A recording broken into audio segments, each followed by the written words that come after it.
नमस्कार, सोनल किचन आणि रेसिपीजमध्ये आजची आपली रेसिपी आहे साबुदाणा वडा। चला तर मग रेसिपीला सुरुवात करूया। तर इथे मी एक 4 ते 5 हिरव्या मिरच्या आणि अर्धा चमचा जिरं असं मिक्सरला फिरवून घेणार आहे। इथे मी एक 2 वाटी साबुदाणा रात्रभर भिजत ठेवला होता, तो घेतलाय। त्यामध्ये 2 मध्यम आकाराचे बटाटे उकडून घेतले, तर ते आता आपण मॅश करून घेऊया।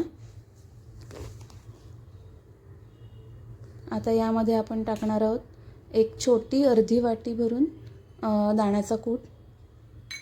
त्यानंतर आता आपण जे मिरची आणि जिऱ्याचं वाटण केलं ते चवीपुरतं आपण टाकू याच्यात मीठ आणि चवीला अगदीच जराशी आपण टाकणार आहोत साखर। आता हे सगळं आहे ना आपण मिक्स करून घेऊया। साबुदाणा वडा अगदीच कमी साहित्यात होतो आणि चवीला पण छान लागतो, तर नक्की करून बघा। तर असं आहे ना आपण सगळं जे मिक्स करून घेऊया आपलं मिश्रण। छान आपण मिक्स केले। आता याचे आपण वडे जे आहेत ते वळून घेऊया। एका बाजूला मी तेल पण गरम करायला ठेवले बघा। साधारण या साईजचे आपण वडे तयार करून घेणार आहोत। थोडेसे चपटे करून घेते मी, म्हणजे छान आतपर्यंत शिजतात बघा। असे सगळे वडे जे आहेत ते मी एक एक करून आता थापून घेते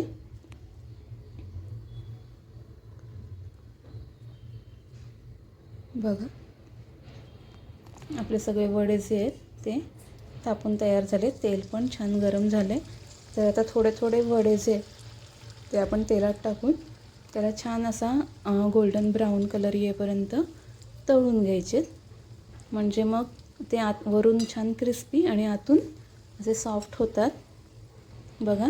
आलटी पालटी करून दोन्ही बाजूंनी वडे जे आहेत ते आपण छान तळून घेऊया।